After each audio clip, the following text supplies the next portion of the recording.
Hey, everybody. Welcome back to Melgar Media. On this week's episode 6, I believe. Moving right along. I'm really enjoying this. There's so much content out there right now across all streaming platforms, especially with everything that's going on in the world. And I'm here to just kind of give you an insight on some things that I'm watching, give you some suggestions, and so maybe you can skip that and not waste time, or jump into something that you didn't know you were interested in. I finally got around to seeing The Last Duel finally with Ben Affleck, Matt Damon, and Adam Driver. It's really a cool. I didn't know that it was directed by Ridley Scott, and he's one of my favorite directors. So that was a pleasant surprise, and I put it on the back burner for a little bit. It's on HBO Max right now. It is about in the 14th century France's last trial by combat, and Matt Damon and Adam Driver are friends who become former friends after an accusation from the female lead who claims rape.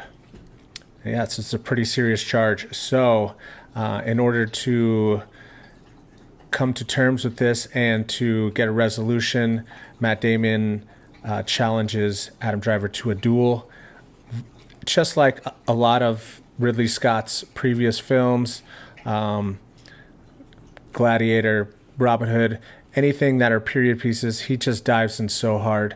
And everything is just, it has this really cool, dark, edgy hue to it. So I was thoroughly impressed. The writing is good. It's not too Victorian to where you feel like you're reading Shakespeare, but it does give you that sense of like, man, things were gritty and rough back then, and they really bring it out. Not so much for kids, but an enjoyable movie. I gave that movie a 7.58. Moving right along to our next entry that I got to watch, and I think a lot of people have seen this as well. It's called The Tinder Swindler on Netflix, and I mean, just wow, this guy.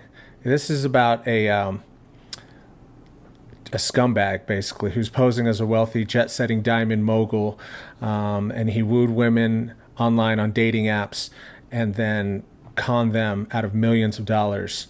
And some of the victims came together and finally expose this guy. And one lady actually gets over on him pretty good.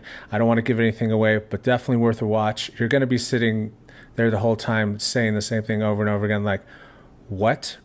Really? I mean, some of it is really hard to take in, but watch it all the way through. It is kind of satisfying, even though the end conclusion isn't what you think. At least this guy's face is out there plastered across all sorts of platforms, and all the dating sites, from what I've read, have restricted this guy.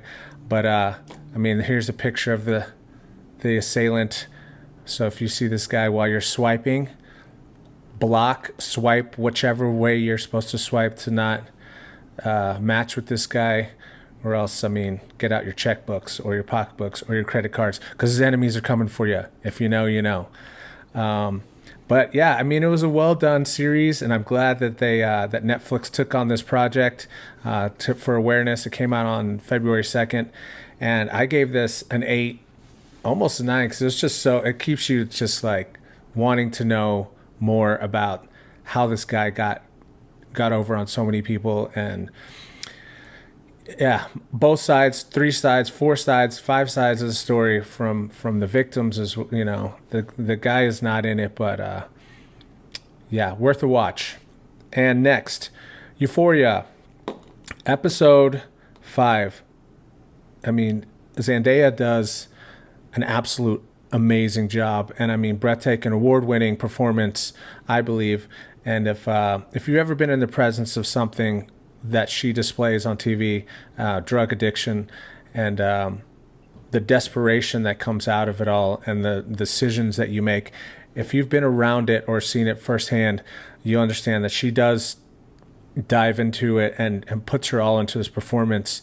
It is very eye-opening, and yes, some of that definitely happens that way, because there's going to be some parts of it that you're going to watch and be like, people don't act like that. Come on, common sense goes out the window when you are that deep into your addiction. So again, this is another one that brings a lot of awareness to things that need to be spoken about to your kids, adults that are going through it, and especially during this time, during the pandemic, when everyone's locked down. Your mental health goes sideways anyway, so you look for ways to release that, and before you know it, you can be drowning in something that you thought was just a pastime and a hobby, and not something that you ever had to worry about. And next thing you know it, you're denying that you have an addiction, and it's just a dark road. And it's easier than you think to get caught off guard and give into these things, especially if you live in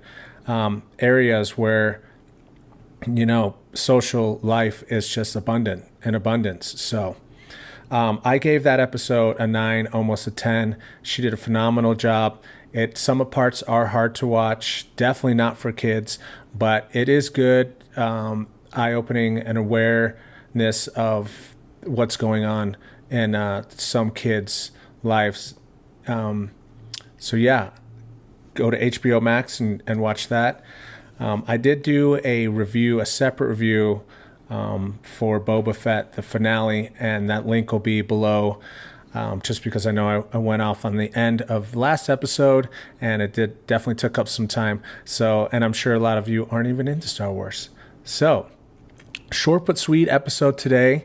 There's tons more things out there to watch, and I've been kind of trying to spread it out a little bit. Peacemaker on HBO Max. I did a little bit of a review on it, I believe, last episode, and watching the newer episode, it brings you back in. James Gunn's such a great director, so do give that a go. Please put your recommendations down below too in the comments. Don't forget to smash a like, share and subscribe. I got tons of friends out there, but I want to make tons of new friends all over the world, and eventually, we can start doing some live chats and talk about things as they're being released.